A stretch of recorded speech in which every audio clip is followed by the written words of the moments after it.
to the old school hip hop concert. It was it was all right. It was, I don't know, it was kind of some janky nigga shit for a while there for a minute. Like, you had like 4 or 5 acts come on, and then it was like an hour intermission, and then Juvie came out and seemed like he was kind of frustrated.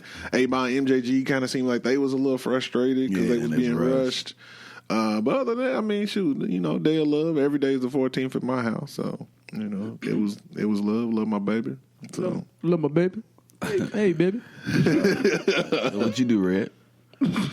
Shit, you try to flip it on that. What did I do? You tried to. Y'all really want to know what I did? What you do? I went to the sex store. Oh, okay. Okay. Where to Cirilla's? Now Adam and Eve. Oh, I always forget about that over. That's over Off in the cut. Off in the cut. Went in there. It's very interesting. Experience and Adam. What'd you get? What you did? Yeah, like Oh, my first vibrator type shit. Okay. I don't know. I ain't used it. I just threw it in the drawer. Hey, man. And I made it. And then I realized what I had in my nightstand was like a weird combination. I had weed, toys, and beanies. I was like, what the fuck? I'm gonna throw a hat on, smoke this blunt, and then take my cell phone in? Hey, you just buy it, dude. Like, I feel like that's a good night to go to sleep. That's a good night to Clap sleep. it up for that right there. Clap it up. If I'm in the coma, that's what happened. That's real nigga shit. All you needed was just a glass of whatever. Right, go downstairs, put me a little shot glass of Hennessy, that's true take nigga my shit. shot, smoke my shit, throw a hat on, and go in. I feel like a lot of y'all ladies needed to hear that shit right there because they be so like obsessed with the Valentine's Day and not get that. But it's kind of like, yo, it is what it is, my nigga. You know what? Actually, what I did on that day, I kind of analyzed stuff. What's that? Holidays. I don't think I want to celebrate any more holidays. What? Just birthdays. That's Okay. the only thing I want to celebrate. Everything else, I feel like it is The birthdays was the worst day. minute. Because if I'm not like with the 14th, I've always said, I say, if a dude or your woman ain't treating you right on the 13th out of 15th, then why the fuck are you hung up on the 14th? Yeah. Don't treat me Feel the way like I'm a regular supposed to day. be. Yeah, don't treat me the way I'm. I should be appreciated every day. And if Right. I'm not, then I'm not gonna blow this one day out of proportion. And it's the same thing for any other holiday, Christmas. Mother's Day, Father's Day, Thanksgiving, July, 4th of July, all that shit. Easter. Easter. Like, we really feed into, spending all this money thinking that's going to equate that's love. basically and that's why that's all of those were created, just to help the economy. To help the economy. And everybody falls into it because then you got people that are in relationships that will look at single people like, look at you, lonely. And it's like, everybody's not lonely. No. I'm single. I'm not Right. lonely, though. I'm good. I want to be this way, Right? Because I'm learning myself. I'm learning different things about myself and what I want from a person. And if you can say that and do it first and before you even get with somebody, then that's the first step. I wouldn't say like you like. I ain't you have to just I gotta be with somebody, but if you know what yourself and what you want first, like purely, and then when you go into it, you already 100. Like, this is what I want. It'll make it better. Yeah, it's gonna make a way better relationship. And I've said it before too. I was like, y'all niggas better learn how to get lonely. Our God gonna show you how to be lonely because you get hung up on thinking that you always got this person. This person's always gonna be around. A couple things can happen and that person can be gone. Yeah. Whether it be in the physical sense or in just like emotional, whatever. That person is not always gonna be dedicated to you. Yeah. So you better learn yourself, love yourself, know yourself, and get comfortable by yourself instead of being hung up on a part 2. You don't need no part 2. Stick with part 1. Hey, that right there was Tabernacle Church session. Tabernacle. That's for me. And anybody else that's single out there need to be on the same shit. Don't let them motherfuckers fool you and think relationships mean you happy. They ain't always because there was a lot of unhappy relationships out there on the 14th that was like playing it off like it was hold on because we love each other, we do this. Yeah, but it's like, well, I found out a whole bunch of motherfuckers in relationships that I didn't even know was in relationships. I said, how ill is this shit? I said, wait a minute, when you just in my inbox and this motherfucker popped up engaged? I said, oh shit. Yeah, well, that's crazy, you have a whole family at home, but you don't talk to me. Right. Yeah. But hey, love is love, guys. Do your thing. Niggas is a trip. I don't even know. It's how like mine was cool though. So I'm kind of like, oh shit. It was cool for the fact that like I don't know, like we do 14th, and I like to like actually like get shit and do the whole 9. So we had a whole scale back, like you guys spend $30 or whatever else. But like when we ain't have no dust, you know what I'm saying? Like I'm not saying we really got dust now at all. Just putting that out there. Shit. We would go there. we just tried. We tried. We doing look, nigga. Nah, but we would go to El Nepal, man, and get this this meal. It's like $15, but we would share it every time or whatever else. So shit, Monday we went to El Nepal and had that same meal. That's just real. with a margarita or whatever. The change, and it was like, you know, that's what it is. You know what I'm saying? Like, you know, don't forget that. And yeah, we went to shouts out DJ Chaos because he got us tickets to the old school concert. You know what I'm saying? Like, nigga, I didn't really spend any money on the 14th for real. Yeah. Like, and we ate cheesecake. If the way you do it, you don't have to spend that much money. Yeah, that's what, and that's not what it's about. I made sure I wasn't actually going to buy my wife anything at all because we was just like, you know, why go waste something when we got bills at the end of the month? Like, so I did get my son something to give to my wife. So. See, that's hard. Like, cute. That's very cute. Man, like yeah. See, it's just like little things. I did little shit like that. That's fine. Like to steal the flowers and the whatever, because it was still like under that $30 range. So it was like still like flowers and like little candy, and like a card. But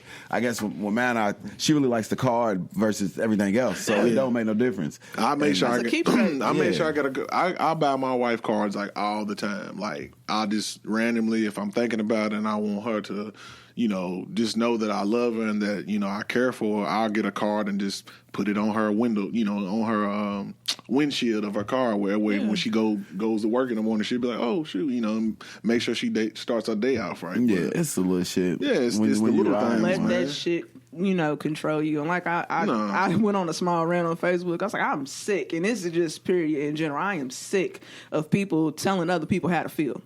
Yeah. That shit's wild disrespectful. That's like you crying at the funeral. Somebody, hey, don't cry. They in a better place. Get the fuck out of my face. I don't want to hear that shit. Like this is. Yeah, I hate when people say that. I hate that shit. Like that shit pisses me off. If you want to be happy, be happy. You want to be sad, be sad. You want to be mad, be mad. Who gives a shit? Why does that affect the next person that I'm upset? Right. It shouldn't be. I'm the one that's. I think it's dealing with this shit. it only affects it when it depends on where you display and how you. And when you spill it over on other people, that's when it becomes. Yeah, that's the problem. I think everybody's entitled to feel how they want to feel. Yeah. Everybody's entitled to carry a gun. Everybody's entitled to right and do whatever. But it's only when you like, because like even when I think my wife was like, I think I was mad, and then somebody else came in and had nothing to do or whatever else, and they got it. Like you know, and she was kind of like, nigga, they ain't do nothing to you. Like you transfer, like you know, basically was like I holler, like basically, right. And I was like, well, shit, that's true.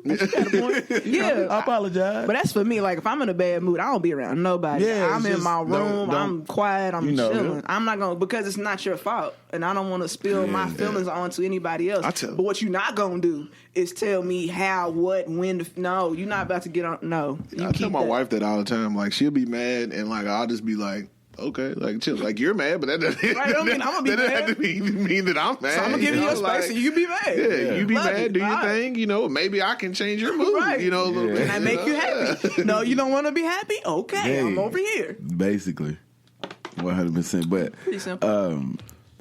With what talking about the happy, mad, sad, I don't care if it's a good segue or not. What about the Jim Jones interview? Wow. Oh my God. It was trill. Oh my God. When I was watching, I was like, fuck, why I'm not getting this damn interview? Like, I wanted the interview. I didn't want Phone Flex. Get out of here. I wanted to. Phone Flex is so extra. He's one of the worst interviews in the world. Like, we need to get... Every time, bro. Don't keep doing this.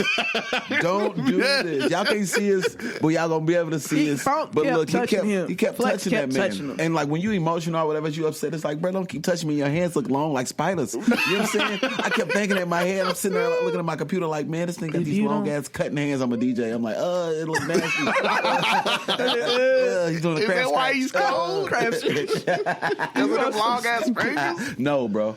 But no, it's just no, bro. Nah, it's just he's doing this interview, And I think like one part of the interview you read, he said something about he disrespected somebody or whatever. And Jim Jones was like, nah, like we still cool. No, yeah, right. He was like, calm down. Like, and then he came back and said, that sounded because he was ready to go. He was like, snake. He was like, no. He was like, no, chill. Like, we cool. Snake. Like, he was just like, fuck it. It just feel good to say snake. I'm like, Flex, you gotta chill. Like, please chill, bro. But that interview was great. It was good to see Jim in that kind of headspace. It showed some growth from previous interviews, and for him to sign to Rock Nation is like, man, Rock Nation like hell froze over. Rock Nation's over like everybody.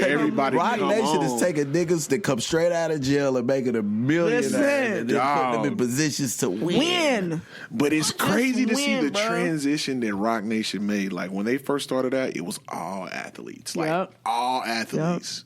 Then he got dibbled and dabbled, got a couple people in music, and now it's just like. Now it's music snagging too. up everybody. Everybody. I think even Fat Joe and Remy's on Rock. Yeah, they are, and that's like hell freezing over because they really had some shit. Yeah, Jay and Fat had beef at one point. He was like, man, look, it's a bag over. We eating now. And he think it's what Ty told him. And he was like, yo, let's go get this done. Yeah. So that nigga even got his clothing line, and he already put the Rock Nation logo underneath the, Vampire Life? With the one he had in the interview. But I knew it was a real authentic interview when he broke down, like got a little emotional when he was talking about Cam and the disloyalty. And it just kind of makes you step back and look at, how loyal you can be to other people. And it's like, you got to stop being loyal to a fault. Like that shit got to have some kind of stipulations on it, right? Because he was like, nigga ain't never popped up at my show, the way Jay might do for Memphis. He ain't never did no shit like that for me. And the same, like he just talked about the whole Dipset shit. And for him to get emotional is okay because you could tell he was like really upset about it. He's an emotional guy, though. He's a Cancer. So. Off top. He's a Cancer, bro. I knew it off top. When he started crying, I was like, look at that Cancer shit. Cancer shit. I was sitting there like, I feel you. Right. I feel you, nigga. These niggas, bro. Like, shit. I'm so hard. Because I sat there and was like thinking about my friends and shit. I was like, bro, that shit's real, bro. Like, bitches ain't never. Calm down. We want to take a moment of silence to shouts out to our looking ass. Right. Like, I ain't got one. Look. Ain't got none. Not one. Nah, man. You are retarded, dude. That was true. The interview was 100, though. Did y'all see Cam's? I didn't like that. Oh, I got it right here, though. I damn near want to pull it up and go ahead and watch it. Probably watch it tonight. I didn't Cam's? like it. I mean, it was. I think I only saw the part of Mendici though. I think that's the part. Yeah, you gotta go. You gotta go see all this. Mendici with all this. He came in like on the later part. Yeah, I think so. And then try to like on some business type whatever. I don't know. Like basically, Mendici had called him while the interview was going on, so he just pretty much was like, Mendici, tell him about this nigga. And he was just basically like, I have never liked that nigga, never have fucked with that nigga, and basically told some type of bad business dealings that he had with Jim Jones. But the interview with Cam before Mendici got on, it was probably about 45, 50 minutes. And he just basically, he started from the beginning. He started out on how they met each other. Like Jim did. From now on. And he was like, some of that stuff that he told y'all during that interview, he was like, dude, is like pure bullshit, pure lies. He was like, man, like, he is really pulling y'all's chain on some of the shit that he's saying. And I was like, no. He was like, man, I don't see that. Only because of what he's done. Like if he never broke down or shown any signs of emotion, then I'll be like, you bullshitting me right now. Because you can't do that shit and be like, have no remorse. You know what I'm saying? Like when he was just like. Pretty much in the sum up, he was like, man, I love Jim. He was like, Jim's an emotional guy. He was like, some of the shit that he says comes from emotion and not fact. And he was like, that's the only reason that he was like, y'all know me. I don't do this live shit and I don't explain myself. I hate because you're doing the shit right now, bro. Don't think what you don't do. You're doing it right now. You're doing it. I hate that shit. I don't do this shit. That's like when every time Chris Brown gets to the shit, he say, I don't do this social media shit. Yes, you do. You be all because you're the first motherfucker throw a video up talking about I don't do all this online shit. But go watch that Cam. He said some valid points and some valid facts where I was like, okay, like. But I still felt Jim Jones. What he said was from the heart, and that was real. Yeah. Like that was. They just need to squash that shit. I don't know. Yeah, this squat. Like I mean, if they can. And Joel's just in the middle, like, whatever. But he said the reason why that it started was he said Jim came to him one day and was like, "Hey man, we should start a fake beef." Yeah. And he was like, "Why? Why?" He was like, "Why would we start a fake beef?" He was like, "That's just gonna only confuse the fans." And he was like, "Nah, man." He was like, "We could do this." And then, he had it all planned and plotted out. And Cam was like, "Nah." He said, the nigga kind of like looked at me like he was upset that I said no, that we shouldn't do it. He was just like, "Why would I want to start a fake beef with you? Like you my brother." Like, was at that point where he was on like Love and Hip